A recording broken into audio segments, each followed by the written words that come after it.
الله عليه وسلم صلى الله على محمد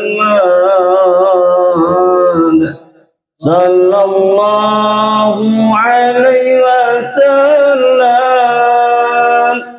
صلى الله على محمد صلى الله عليه وسلم صلى الله على محمد صلى الله عليه وسلم صلى الله على محمد صلى الله عليه وسلم. Udah belum? Sallallahu ala Muhammad sallallahu alaihi wasallam sallallahu ala Muhammad sallallahu alaihi wasallam sallallahu ala Muhammad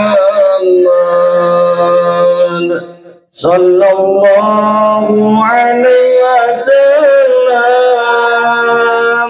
sallallahu ala Muhammad sallallahu alaihi wasallam sallallahu ala Muhammad sallallahu alaihi wasallam sallallahu ala Muhammad sallallahu alaihi wasallam sallallahu ala Muhammad sallallahu alaihi wasallam sallallahu ala Muhammad sallallahu alaihi wasallam sallallahu ala Muhammad sallallahu alaihi wasallam sallallahu ala Muhammad sallallahu alaihi wasallam sallallahu ala Muhammad sallallahu alaihi wasallam sallallahu ala Muhammad sallallahu alaihi wasallam sallallahu ala Muhammad sallallahu alaihi wasallam sallallahu ala Muhammad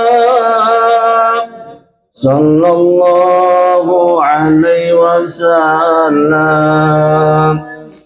sallallahu ala Muhammad sallallahu alaihi wasallam sallallahu ala Muhammad sallallahu alaihi wasallam. Jadi assalamualaikum warahmatullahi wabarakatuh. Sekarang ini 12 Rabiul Awal ya, peringatan Kanjeng Nabi Muhammad Sallallahu Alaihi Wasallam. Jadi tidak ada hari yang lebih bahagia, tidak ada hari yang lebih senang, tidak ada hari yang lebih menggembirakan bagi umat Islam atau bahkan mungkin umat manusia di dunia selain daripada hari ini, Maulid Nabi Muhammad Shallallahu Alaihi Wasallam. Karena dengan lahirnya beliau ini, maka berbagai macam perbuatan-perbuatan yang dianggap sebagai era kegelapan kemudian mulai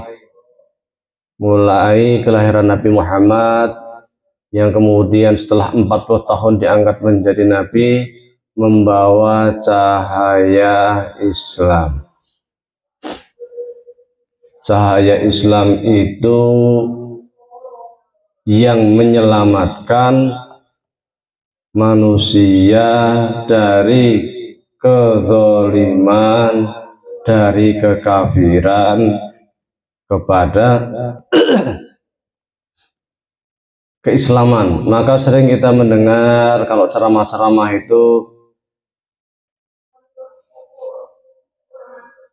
bahwa Nabi Muhammad diutus dari zaman kegelapan, istilahnya sering kita dengar, dari zaman kegelapan menuju zaman yang terang benderang.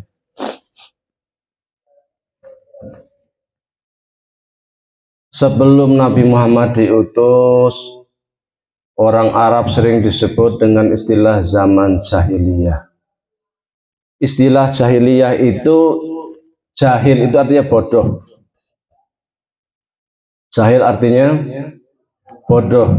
Tapi bukan berarti bodoh itu mereka orang-orang bodoh, bukan. Dalam Islam, kebodohan itu bukan orang yang bisa baca tulis saja. Bisa jadi profesor, bisa jadi seorang yang intelektual, tapi dianggap bodoh. Kebodohan itu pada hakikatnya adalah kebodohan terhadap ajaran tauhid. Orang Arab jahiliyah itu banyak yang bisa astronomi, karena mereka tahu arah bintang, sehingga mereka bisa mengetahui mereka ini akan pergi ke utara atau ke selatan. Mereka itu orang yang banyak bergantung pada rasi bintang. Kenapa demikian? Ketika mereka itu naik unta kemudian ke padang pasir, mereka itu nggak ada kompas. Kanan kiri itu hanya padang pasir. Dan untuk mengetahui barat, timur, utara, selatan, arah mereka kemana harus berjalan, mereka nengok ke atas melihat rasi bintang. Jadi mereka sudah tahu perhitungan astronomi, musim, dan lain sebagainya. Mereka ini terkenal pedagang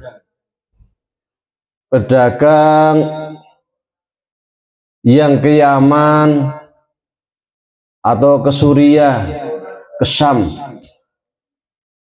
Di Arab itu banyak saudagar. Karena kalau di Mekah itu untuk bercocok tanam menjadi petani sulit. Karena yang ada di sana adalah tanah pasir, batu.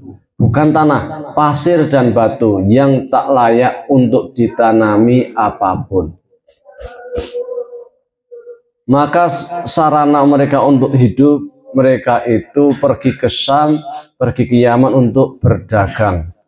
Dari dagangan itu mereka belikan sayuran, mereka belikan buah-buahan, belikan gandum dan lain sebagainya untuk bahan makanan mereka sehari-hari.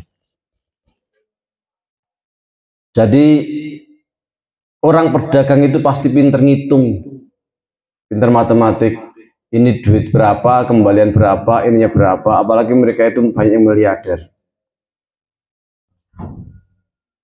Kalau dari sisi situnya mereka itu pinter, orang Arab itu. Astronomi bisa, matematik bisa, dagang bisa. Tapi mereka itu bodoh, dianggap zaman kebodohan.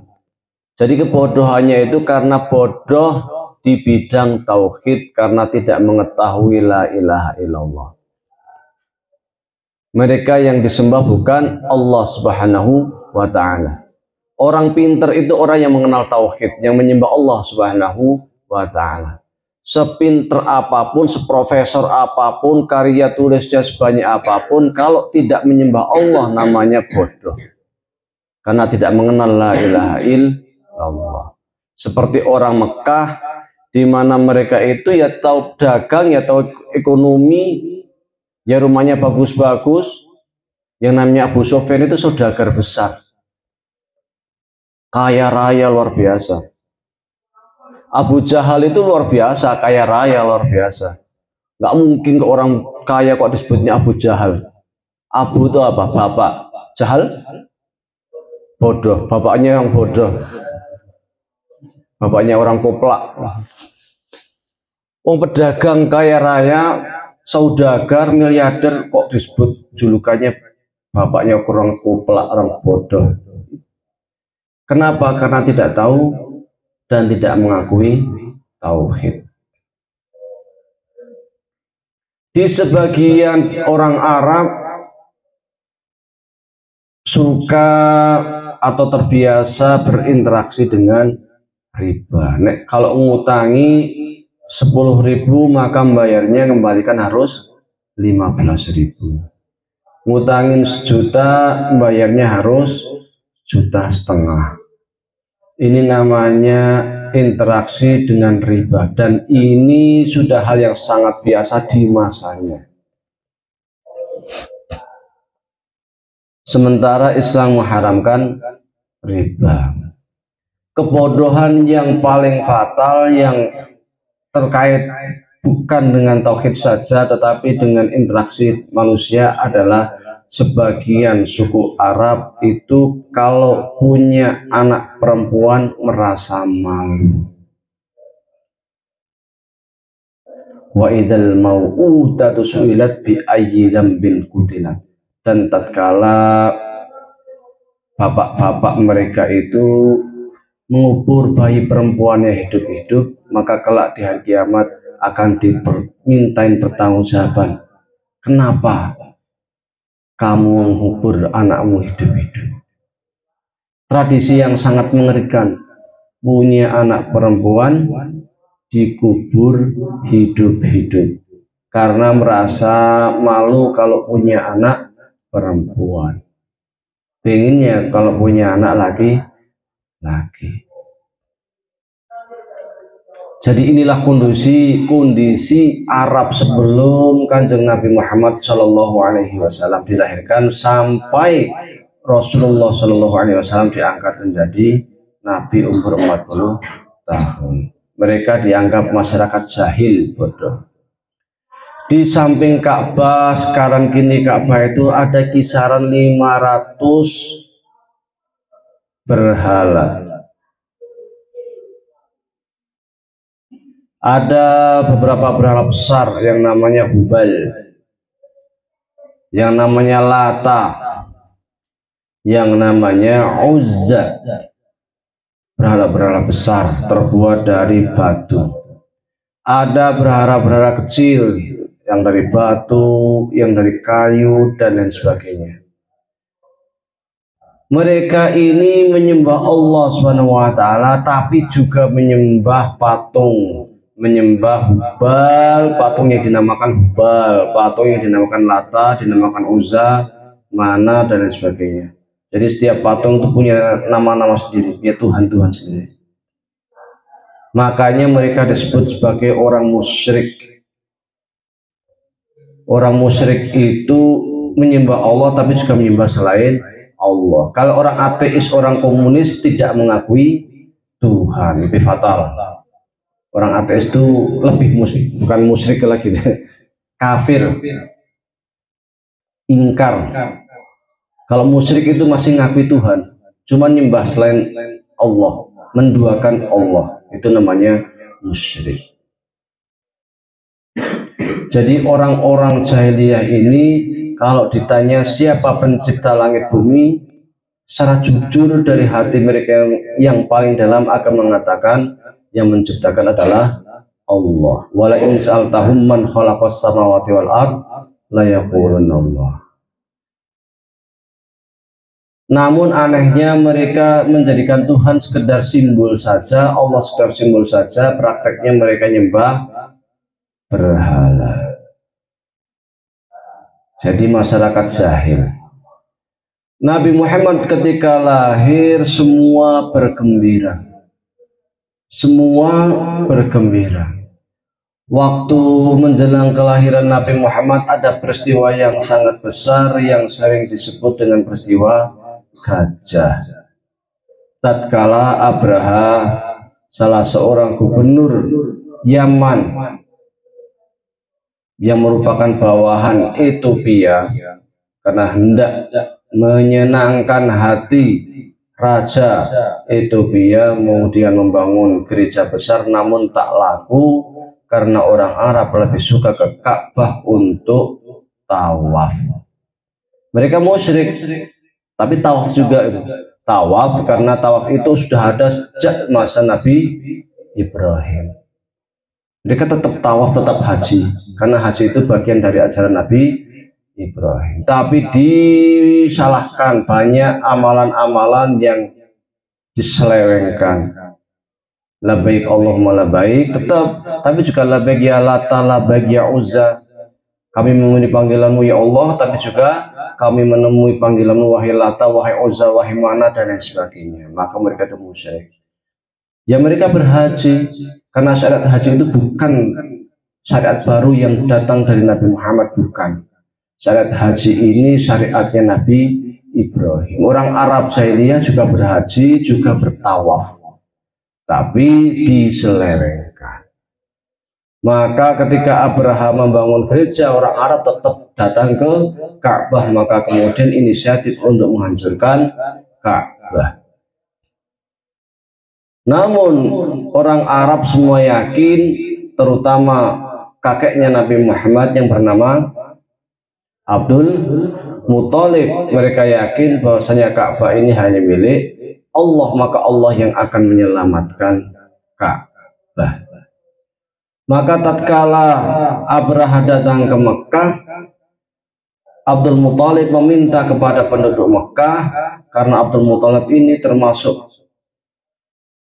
ketua suku atau orang-orang terhormat di suku Quraisy yang kalau bicara itu semua orang Quraisy mendengarkan, taat. Abdul Muthalib meminta kepada orang-orang Quraisy untuk mengosongkan kota Mekah.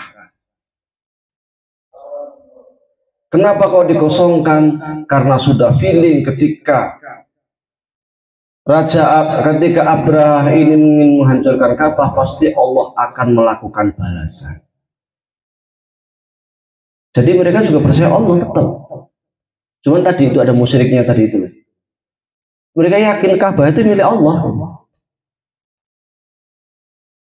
Akhirnya mereka keluar dari Mekah, Mekah dikosongkan. Abdul Muthalib sendiri seperti layaknya orang Arab, berlaku seperti biasa, mengembala kambing seperti biasa, hanya kambingnya biasanya digembalakan oleh orang lain. Sampai akhirnya Abraha datang dan kambingnya Abdul Muthalib diambil, disita. Sampai kemudian Abdul Muthalib datang menghadap ketemu Raja Abraha atau gubernur sebenarnya. Abraha menanyakan, kamu siapa? Saya Abdul Muthalib, saya datang ke sini untuk meminta kambingnya. Raja Abraha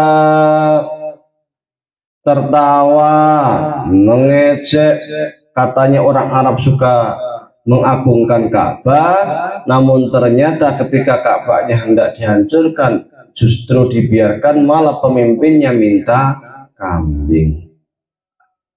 Apa alasan Abdul Muthalib itu membiarkan Ka'bah? Mengatakan secara terus terang kepada Abraha bahwa kambing ini kambing saya, maka saya minta kembali kambing saya, sementara Ka'bah itu milik Allah, bukan milik kami, bukan milik orang Quraisy. Kami serahkan seluruh perkaranya kepada Allah. Maka dikembalikanlah kambingnya Abdul Muthalib. Kemudian Abraha segera menuju Mekah untuk menghancurkan Ka'bah. Namun masih di luar Mekah, tiba-tiba saja terlihat awan tebal di langit, dikiranya mau turun hujan. Ternyata setelah dekat-dekat, ia adalah kawanan burung yang sangat banyak, kelompok burung yang sangat banyak, yaitu burung ababil. Burung ababil ini yang di kakinya membawa api dari neraka. Kok burung ababilnya nggak kebakar? Kan panas tuh apinya itu. Yaitu karena kehendak Allah. Allah berkehendak ya kun fayakun. Ketika burungnya ini kerikilnya dijatuhkan kepada pasukan Abraha, seluruhnya hancur, berantakan, berkeping-keping bagaikan daun yang dimakan ulat. Tapi burung ababil sendiri nggak ngerasa panas, biasa aja. Karena Allah itu juga berkehendak kun fayakun. Nabi Ibrahim masuk ke dalam api biasa saja, nggak panas, karena Allah yang mengatakan kuni bardan wa salaman ala Ibrahim. Api yang sangat panas bisa menjadi dingin seketika. Tapi ketika andai bersama Ibrahim ada yang nyemplung, ya kebakar, karena yang diselamatkan hanya Ibrahim. Demikian layaknya burung ababil tadi, hancur seluruhnya. Maka peristiwa hancurnya tentara gajah yang dipimpin oleh Abraha ini sering disebut dengan peristiwa gajah. Alam taro kaifa fa'ala rabbuka bi ashabil fil alam naj'al kaidahum fi tadlil wa arsala alaihim tayran ababil tarmihim bi hijaratin min sijil faja'alahum ka'asyan ma'kul. Tarmihim, maka si burung-burung itu melempar pasukan gajah dengan kerikil dari sijil dari neraka. Maka kemudian hancur, hangus, leburlah tubuh mereka bagaikan daun yang dimakan ulat. Habis semuanya, pasukan tak tersisa. Padahal Abraha terkenal kuat, Ethiopia terkenal negara dikuasa pada waktu itu yang punya kekuatan pasukan yang sangat ditakuti di dunia. Karena belum lama mereka bisa menaklukkan kerajaan Yaman yang terkenal juga kuat. Tatkala Abdul Muthalib pulang, kemudian diberitahu oleh Barokah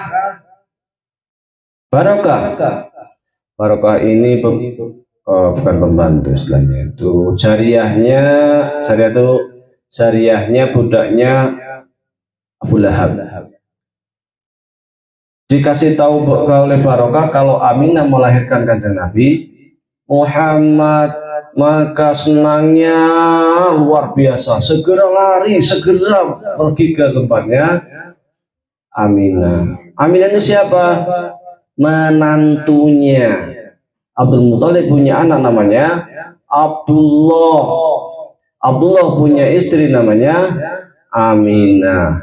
Hanya Abdullah ini meninggal dunia tatkala Aminah mengandung kisaran umur 6 bulan. Dan Nabi Muhammad masih di kandungan, itu Abdullah meninggal dunia. Maka ketika Aminah melahirkan, kakeknya ini senangnya luar biasa, senangnya minta ampun. Setelah memberitahukan kepada Abdul Muthalib, Barokah segera lari menuju rumahnya. Abu Lahab, siapa Abu Lahab? Abu Lahab kakak dari Abdullah, kakak kandung. Makanya Abu Lahab itu pamannya Nabi Muhammad, yang tabbat yada Abi Lahab wa tab. Jadi kakak kandungnya Abdullah. Barokah pergi ke tempatnya Abu Lahab, memberitahukan kalau Aminah melahirkan. Senangnya minta ampun Abu Lahab ini karena akan punya keponakan dari saudaranya yang sudah meninggal.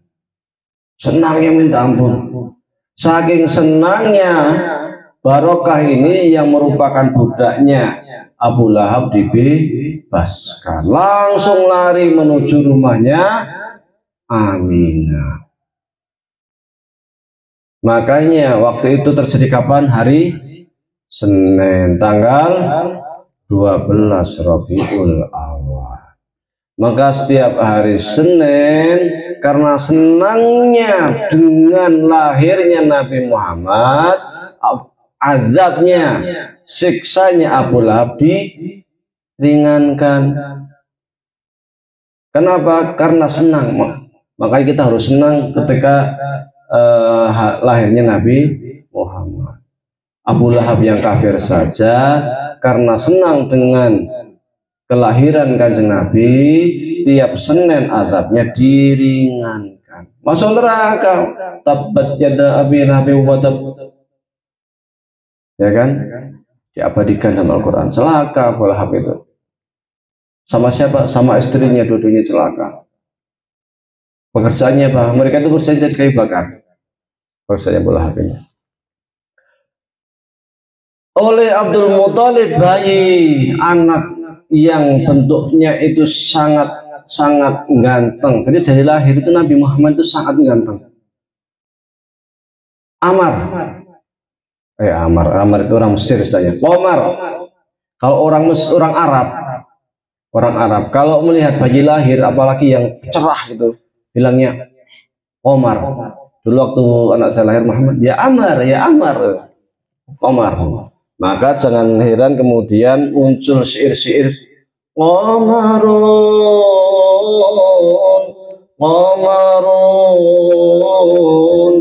Qamarun sidna Nabi Qamarun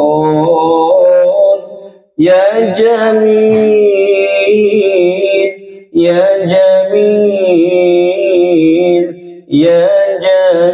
sidna Nabi ya Jamil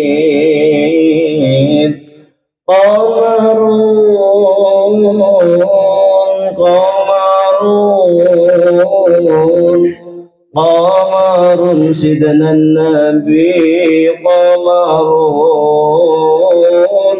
ya Jamil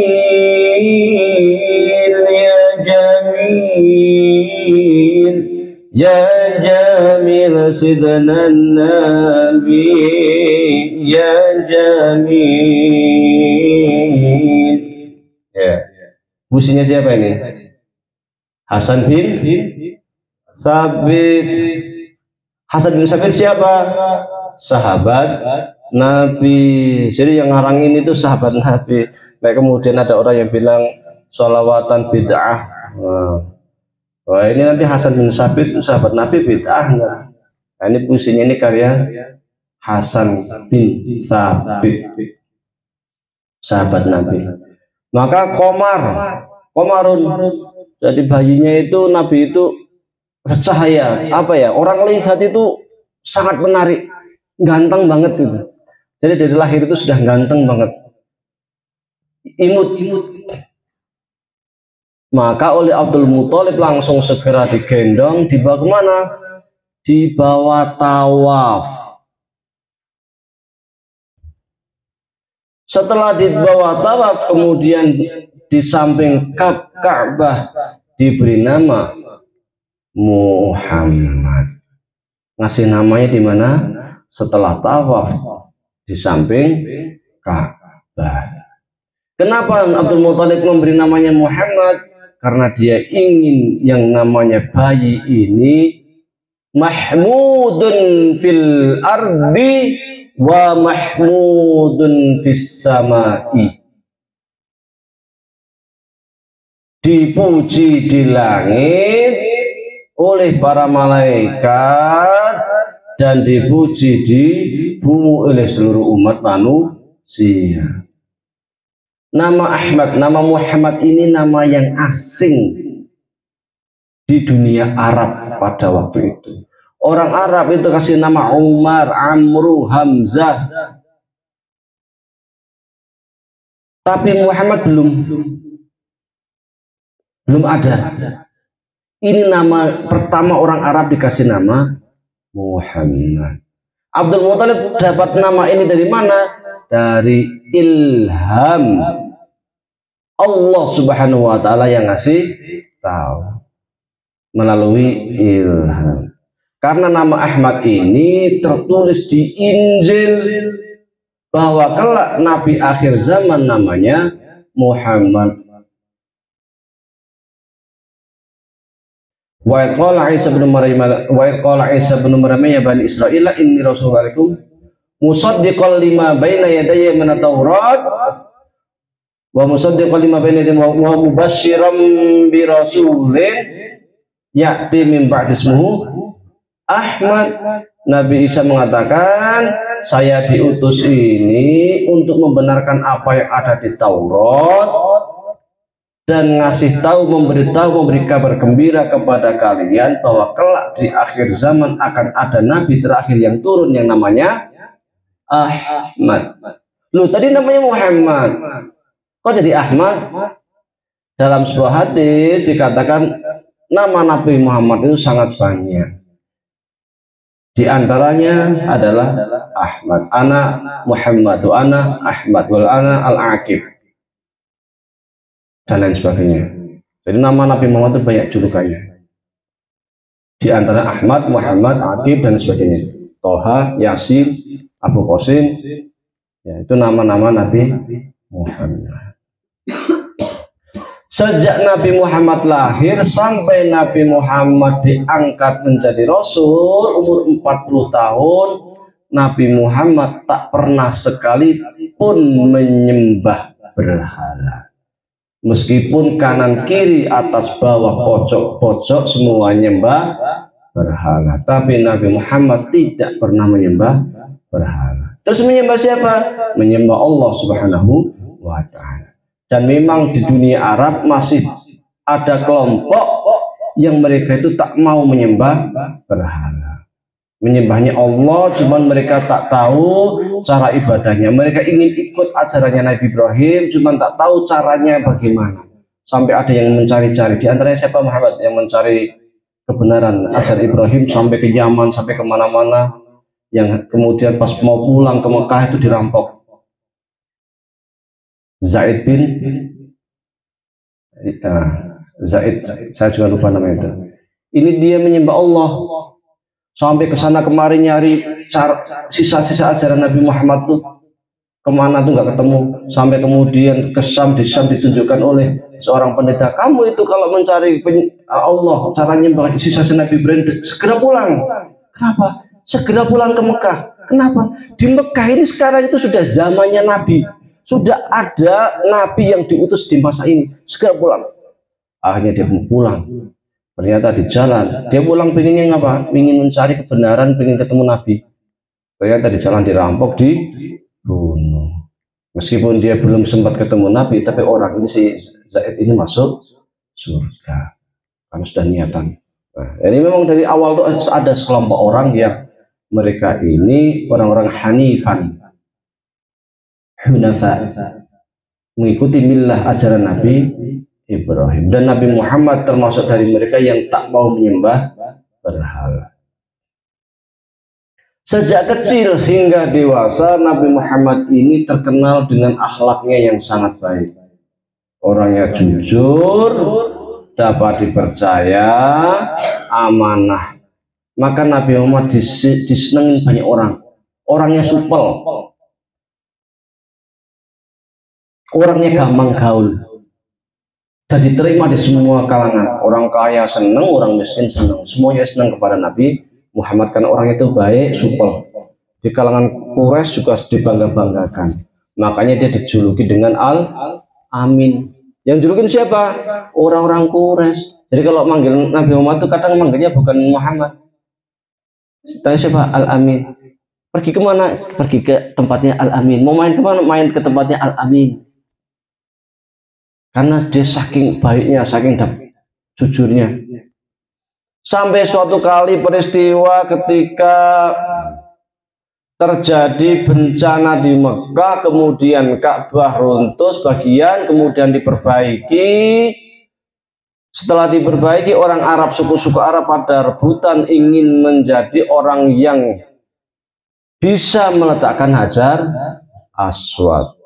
Semua berebut, tetapi hampir saja terjadi perselisihan antar suku Arab, peperangan hampir saja berselisih, tapi kemudian mereka mengatakan gini saja, yang meletakkan Hajar Aswad ke tempatnya itu orang yang pertama kali datang ke sini, pertama kali masuk masjid. Ternyata pas datang, yang masuk pertama kali pemuda yang namanya Muhammad. Senangnya minta ampun orang Arab. Udahlah kalau udah Muhammad dah kita percaya, terserah mau ini Hajar Aswad mau diapain terserah Muhammad. Kalau udah dia yang ini semua perkara selesai, karena saking percayanya. Dan Nabi Muhammad memang sejak kecil cerdas, cerdik, pinter. Meskipun tidak bisa baca, tidak bisa menulis. Memang di zamannya orang Arab jahiliyah yang bisa baca itu nggak banyak. Ya saudagar-saudagar apa itu perbisnisan bisa lah. Tapi yang buta huruf juga lumayan banyak. Di antaranya Nabi Muhammad tak bisa baca tulis. Tapi ketika datang senang sekali. Kemudian Nabi Muhammad datang ke situ, ikut ngumpul bareng, musyawarah bareng dengan para orang pembesar suku Arab.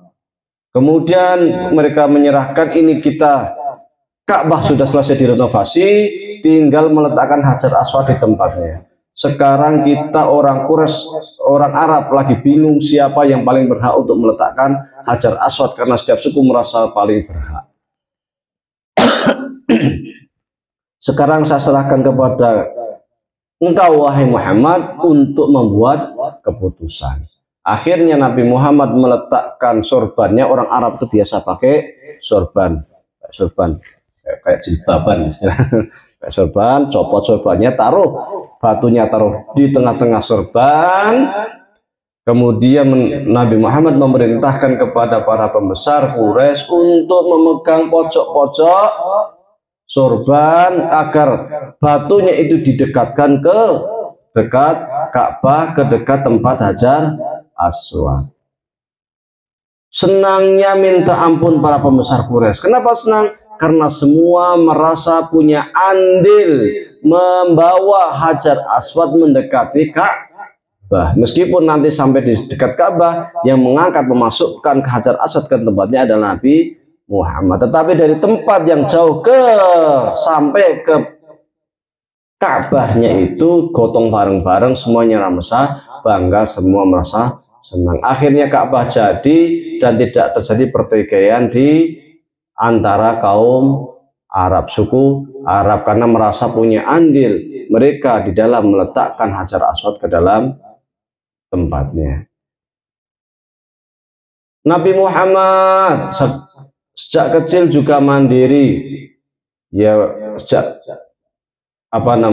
kecil ikut mengembala kambing, kemudian remajanya ikut berdagang, sampai kemudian umur 25 tahun menikah, umur 40 tahun diangkat menjadi nabi. Disinilah mulai muncul apa yang disebut dengan istilah hidayah al-Islam. Dengan turunnya wahyu pertama, Iqra bismi rabbikal ladzi khalaq, tatkala Nabi Muhammad sedang melakukan tahannuts, bertapa di Gua Hira selama 40 hari.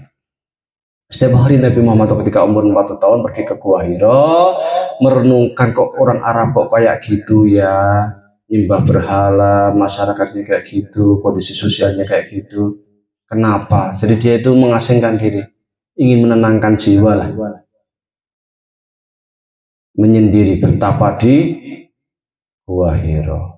Sampai kemudian turun malaikat Jibril memeluk Nabi Muhammad, mengatakan Iqra anta ya Muhammad, bacalah wahai Muhammad. Kemudian Nabi Muhammad mengatakan, maaf Nabi, korek saya tidak bisa membaca. sampai 3 kali iqra anta ya Muhammad, iqra bismi rabbikal ladzi khalaq, khalaqal insana min 'alaq, iqra wa rabbukal akram alladzi 'allama bil qalam, 'allamal insana ma lam ya'lam. Inilah wahyu pertama. Suruh apa? Membaca atas nama Tuhan. Sejak saat itu Nabi Muhammad berdakwah di kalangan kafir Quraisy di Mekah, menyeru kepada ajaran tauhid atau cahaya. Linukhrijahum minadz-dzulumati ila nur, untuk mengeluarkan mereka dari kegelapan menuju cahaya. Cahaya Islam. Dakwahnya ini sering ditentang oleh orang kafir Quraisy selama berapa? 13 tahun di Mekah. 13 tahun di Mekah, banyak penentangan dan banyak syuhada, di antaranya yang keluarga Yasir yang tangannya Sumayyah namanya ibunya itu. Ibunya sedangnya Sumayyah yang disiksa sama orang kafir Quraisy. Siksanya ya apa? Tangan kanannya diikat, taruh kemudian diikat ke seekor kuda. Tangan kirinya diikat ke seekor kuda. Kuda satu suruh lari ke kanan, kuda satu suruh lari ke kiri. Akhirnya apa? Terpotong jasadnya Sumayyah sampai syahidah. Ibunya siapa? Yasir. Penyiksaan luar biasa. Tapi kemudian Nabi Muhammad hijrah. Dan sejak hijrah itulah kemudian Islam menyebar di Madinah. Dari sana kemudian Islam menyebar ke seluruh penjuru dunia. Dan kemudian orang Mekah sendiri waktu Fathul Makkah semua tunduk kepada ajaran Islam. Sejak Islam itu bersinar di seluruh penjuru dunia, akhirnya muncul peradaban Islam, peradaban yang mampu mengalahkan dua peradaban besar yang ada pada waktu itu, yaitu Romawi dan Persia. Dulu itu ada kerajaan sangat besar dua. Romawi itu tempatnya di Eropa, menguasai Syam, Suriah, Lebanon, Palestina, Mesir, kemudian Afrika Barat, Eropa Barat, semua dikuasai oleh Romawi. Yang satu namanya Persia, tempatnya di Iran, menguasai wilayah timur, termasuk juga Irak dikuasai, Afghanistan, Tan itu semua dikuasai wilayah timur. Jadi kerajaannya besar Persia itu. Persia gede, Romawi juga besar, saing-saingan. Tapi kemudian dengan munculnya kerajaan Islam, khilafah Islamiyah, seluruh wilayah Romawi yang di Timur Tengah direbut umat Islam. Syam. Kemudian Afrika Utara semua direbut umat Islam. Wilayah Persia pada masa Umar bin Khattab tumbang, kalah dengan pasukan Muslim. Iran dikuasai, bahkan kemudian Asia Tengah dikuasai, sampai perbatasan sampai ke Cina. Cina bagian barat dikuasai umat Islam. Sampai ke timur, sampai ke India dikuasai umat Islam. Jadi wilayah Islam itu luar biasa luasnya. Pada masa Bani Umayyah itu luasnya sampai ke Andalus. Andalus itu mana? Eropa paling barat, Spanyol, Portugal, sampai perbatasan Prancis, masuk Prancis sedikit. Itu semua menjadi milik Bani Umayyah, khilafah Islamnya. Luar biasa luasnya. Romawi yang dulunya itu besar dihabisin semua oleh umat Islam. Umat Islam maju dari semua sisi, militernya maju, ilmu pengetahuan maju, ilmu teknologinya maju, menjadi rujukan. Dan bukti-buktinya masih ada sampai sekarang. Kalau kita masuk ke Museum Islam di Kairo, di sana itu akan ada peninggalan-peninggalan Muslim tentang apa? Teknologi-teknologi di masanya.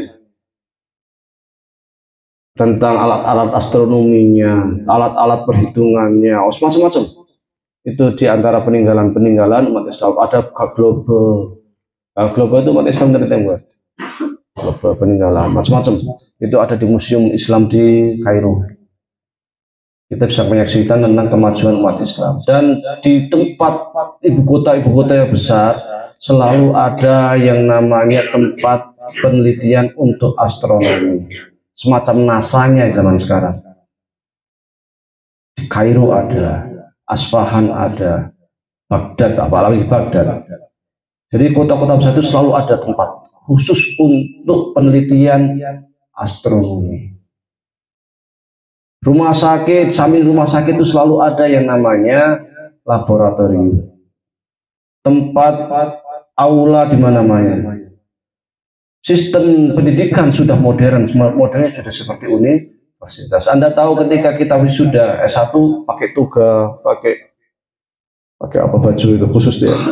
Itu tradisi Andalusia yang kemudian diambil oleh Barat. Dari Barat kemudian kita ambil, kita nyonteknya. Itu aslinya tradisi umat Islam. Jadi orang di Andalus kalau wisuda ya seperti itu. Nah, sederhana saja. Yang namanya itu kan pakai jubah kan, mana ada orang Eropa Romawi pada waktu itu pakai jubah kan. Jubah itu tradisi Arab. Orang wisuda kan pakai jubah itu.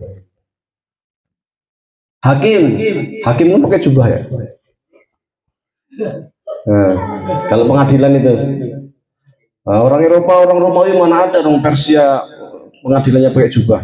Itu tradisi kita itu, yang kemudian dipakai di dunia internasional sampai saat ini kan. Nama-nama barang-barang alkohol, masih sampai sekarang masih banyak istilah-istilah Arab kan.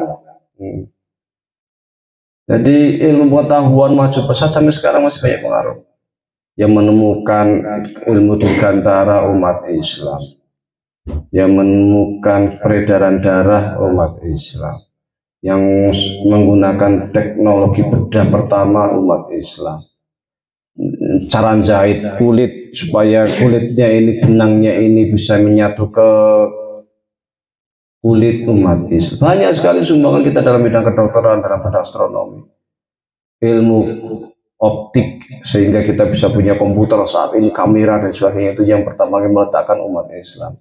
Teori aljabar sampai sekarang masih dipakai, luar biasa. Itu peninggalan umat Islam semuanya. Makanya kemudian dikatakan Nabi Muhammad itu mengeluarkan manusia dari kegelapan kepada cahaya, karena di situ sejak Islam datang peradaban menjadi sangat maju. Umat Islam maju ketika umat Islam itu dekat dengan Al-Quran dan kitab suci. Tapi ketika umat Islam jauh dari Al-Quran dan kitab suci, umat Islam mengalami kemunduran.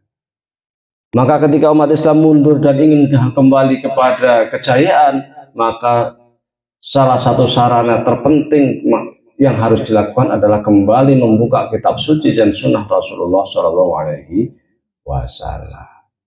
Maka peristiwa Maulid, peringatan Maulid ini kita jadikan sebagai sarana kebahagiaan kita untuk kemudian kita mencoba melihat perjalanan Kanjeng Nabi Muhammad Shallallahu Alaihi Wasallam, untuk kemudian kita jadikan sebagai obor kita, ngecas kita di dalam membangun peradaban Islam modern, supaya umat Islam tidak mundur. Karena saat ini semua dikuasai oleh Barat, pesawat, mobil, sampai peniti aja yang impor semua ya kan. Umat Islam nggak bisa, mau buat peniti raiso, peniti yang kecil. Kalau peniti nggak bisa, apalagi buat yang lebih gede kan gitu. Itu rata-rata dunia Islam. Kalau Indonesia, Malaysia, alhamdulillah sudah banyak memproduksi. Tapi sebagian besar dunia Islam itu impor. Kalau ada istilah negara ketiga atau negara ketiga itu negara miskin, maka kalau kita cek itu sebagian besar itu dunia Islam. Jadi mengenaskan umat Islam di dunia itu.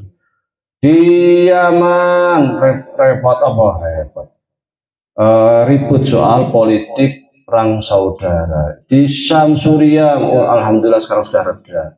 Tapi sebelumnya juga terjadi perang saudara yang luar biasa antara kelompok ISIS, kelompok jihadis, kelompok macam-macam yang sampai korbannya itu jutaan jiwa. Di Irak,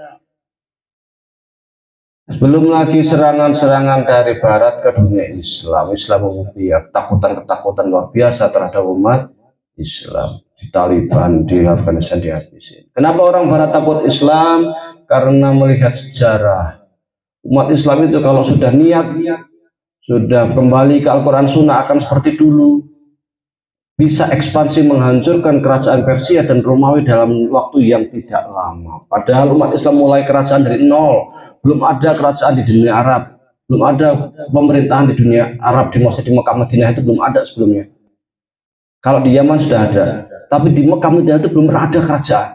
Jadi Nabi Muhammad itu membangun kekuasaan Islam, politik Islam itu dari nol, benar-benar dari nol. Tapi hanya dalam jangka 23 tahun kenabian sudah mampu membangun sebuah kekuatan militer yang luar biasa, bahkan bisa nyapok kekuasaan negara lain, Syam dan Persia, Syam, terutama Romawi.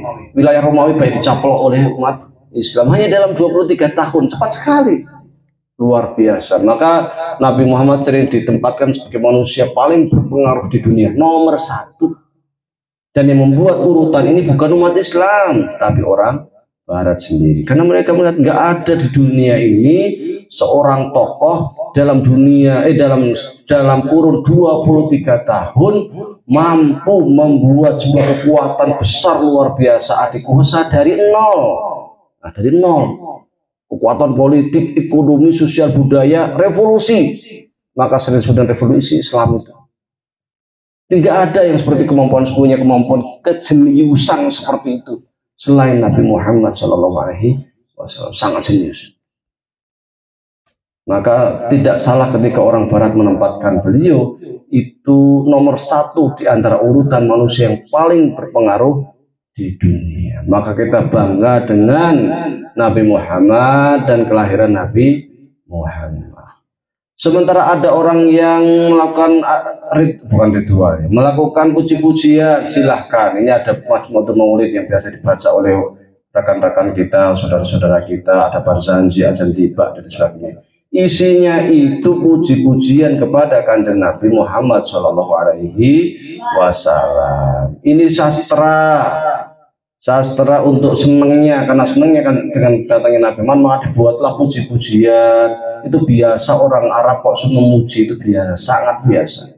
Bukan hulu, bukan berlebihan, tapi karena ekspresi kesenangan kemudian dibuat puji, itu biasa.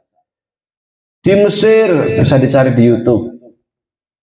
Husni Mubarak lagi ceramah di hadapan anggota dewan. Di tengah-tengah ceramah tiba-tiba ada satu orang berdiri, ngapain? Baca puisi, muji-muji Mubarak. Itu di dunia Islam, di Indonesia mungkin nggak akan nyambung, nggak masuk akal. Masa tiba-tiba orang presiden lagi ceramah berdiri baca puisi? Emang orang gila kan begitu di Indonesia kan? Aneh itu. Tapi orang Arab nggak kayak gitu. Orang Arab tradisi memang tradisi puisi, tradisi sastra. Jadi ketika ingin mengekspresikan kesenangan, kegembiraan, apapun kesedihan, bencana, ekspresinya apa? Buat puisi. Emang senang kesukaannya kayak gitu. Kalau nggak buat cerpen, kalau nggak buat prosa, ya ini kayak gitu, suka sastra. Maka jangan kaget kalau Nobel sastra yang beberapa kali yang didapat dari orang Arab, di antara Najib Mahfud dapat Nobel sastra. Ya karena orang Arab suka sastra. Orang Indonesia belum pernah ada yang dapat Nobel sastra. Maka ketika ada syair-syair pujian itu biasa, bukan hulu, bukan berlebihan. Maka silakan jika ada sebagian yang hendak membaca maulud, baca Barzanji, baca Tibaari, silakan saja puji-pujian. Lo puji-pujian berlebihan, yang namanya puisi dia berlebihan. Ketika saya mengatakan daun kelapa itu melambai-lambai, emang kelapa punya tangan melambai-lambai? Yang punya tangan itu manusia, saya melambai-lambai. Daun kelapa kok melambai-lambai? Karena itu puisinya sih terserah ya, puisinya tukang puisi ini membuat mengekspresikan kegembiraan, dia mengekspresikan apa sastranya dengan maunya makan daun kelapa melambai-lambai, sah-sah saja. Wong ketika ada tamu datang, wah dia membawa buah tangan. Emang tangan berbuah? Tangan saya ternyata langsung keluar jambu dari tangan saya semua daun gitu. Bukan, tapi itu maksudnya itu adalah ekspresi sastra. Itu biasa saja gitu. Kalau kita baca sastra-sastranya Kunto Wijoyo atau yang lainnya, para puisi-puisi Asma Nadia atau siapa, kita akan temukan itu kiasan-kiasan dan sebagainya, ya itu biasa saja gitu. Karena sastra, maka kita tempatkan sastra sebagai buku sastra. Anda membeli buku Majmu' Maulud ini jangan beli di buku rak sejarah, nggak akan dapat. Karena ini bukan sejarah. Memang isinya sejarah, tapi sejarah yang disastrakan sehingga ini masuk ke kotak sastra, bukan kotak sejarah. Kalau ingin beli sejarah ya Rohyatul Maktum, Sirah Nabawiyah dan lain sebagainya, yang itu memang buku-buku sejarah asli, bukan sastra. Kalau ini sastra, maka kita tempatkan di Ba'an, Barzanji dan sebagainya dan lain sebagainya itu sebagai buku sastra yang isinya adalah sastra. Dan ketika kesannya berlebihan, ya itulah sastra. Maka jangan kemudian dianggap berlebihan, dianggap bid'ah dan sebagainya, dianggap ritual dan sebagainya. Itu bukan ritual, biasa aja. Wong kita menyanyi nasyid boleh kok. Bedanya kalau nasyid kan bahasa Indonesia, kalau ini bahasa Arab. Itu aja. Ketika Nabi Muhammad hijrah ke Madinah, orang-orang muhajirin, Tala'al badru alaina min thaniyadil wada' wajaba syukru alaina mada'an lillahi da'. Biasa saja itu. Nah kan? Nggak ada masalah. Jadi orang-orang Madinah udah membawa kotak kurma untuk nyambut Kanjeng Nabi, ramainya minta ampun, bawa rebana. Orang Arab bawa rebana itu biasa, kayak kita di sini bawa kentongan. Nah, kalau kan di Mesir, kalau kan ke Mesir itu orang ke pasar aja, jualan di pasar itu bawa rebana. Ngapain? Jualan sambil dimusiki itnin wanus istilahnya itu. Nah, 2.400 sambil warban itu, jadi baju itu disawar, dilempar. Kalau di sini 2.500 lah, 2.500 sambil ngapain? Sambil joget di atas, buat kayak panggung gini, sambil joget di atas kayak panggung gitu, sambil membawa rebana musik itnin warnus, ramainya minta ampun. Itu orang Arab. Jadi ketika kita membaca di bab Barzanji sebagai pahami sastra Arab, pahami budaya Arab. Kalau kita nggak paham budaya Arab, nggak memahami sosiokulturalnya orang Arab, ya bingung. Jangan pahami ini sebagai orang Indonesia, ya kita aneh orang Indonesia jualan sambil berbana, teriak-teriak, joget-joget, dikira orang gila. Iya, di Arab biasa. Makanya orang Mesir ke Indonesia ke pasar kaget, heran. Di Indonesia pasar kok sepi, lengang. Orang pada diem aja, dia sambil nungguin dagangannya. Kalau ada orang tanya, oh berapa? Oh ini harganya sekian. Oh yang orang Arab gak ada kok jualan diem, rame. 2,5, ayo bantingan 2,5, ayo. Oh sini, ramenya minta ampun. Sampai rebana, biasa saja. Itu budaya Arab memang kayak gitu. Makanya ketika kita membaca kitab-kitab Arab, kita pahami kulturnya, bahasanya, budayanya orang Arab. Jangan dipahami dengan kultur budaya orang Indonesia, nggak nyambung. Kan? Jadi seperti itu. Oke. Jadi supaya kita bisa menempatkan sesuatu pada tempatnya. Peringatan Maulid gimana aja silahkan saja selama itu tidak melanggar hukum syariat. Mau dibaan mau apa silahkan saja. Kalau orang ternyata di sini nanti siang biasanya jam duhur itu biasanya nanti ke tempat Pak RT rame-rame, bapak pada makan ngambeng namanya. Ngambeng. Nanti makan bareng-bareng, nanti doa bersama, selawatan, doa bersama, situ makan bareng-bareng karena senang dengan datangnya Nabi Muhammad. Namanya Maulidan. Setiap tanggal 12 Rabiul Awal pasti kayak gitu, Maulidan. Dari awal tanggal 1 Rabiul Awal di mana-mana itu, di masjid kita, musola samping kita, di rumah-rumah pakai speaker, kelompok-kelompok remaja semuanya membaca Barzanji, baca Ba'an sebagai ekspresi senangnya datangnya bulan Maulud, datangnya Nabi Muhammad Shallallahu Alaihi Wasallam. Ya silahkan saja, nggak ada masalah. Bukan perkara bid'ah, itu bukan. Ini adalah ekspresi kecintaan, ekspresi hati untuk mengungkapkan kebahagiaan datangnya Kanjeng Nabi Muhammad, lahirnya Kanjeng Nabi Muhammad Shallallahu Alaihi Wasallam. Wong kalau tanggal 1 Januari aja ada ramenya minta ampun di mana-mana pada memperingati tahun baru. Tahun itu tanggal 17 Agustus lomba di mana-mana dari Sabang sampai Merauke ramenya minta ampun. Kenapa? Karena lomba karena 17 Agustus hari kemerdekaan. Apalagi ini Maulid Nabi, ya kita harus bangga, kita harus senang. Nah, karena kesenangan terhadap kelahiran Nabi Muhammad itu pahalanya besar.